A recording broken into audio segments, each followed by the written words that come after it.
Red stem philodendron. Red philodendron, এই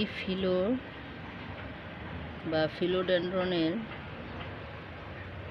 কাণ্ডের কালারটা লাল, সেজন্য এই ধরনের নাম।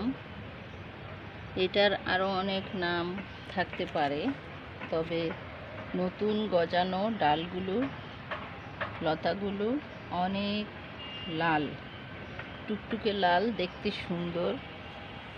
নতুন পাতাটার নিচের দিকটাও অনেক সুন্দর, উপরের দিকটা সবুজ।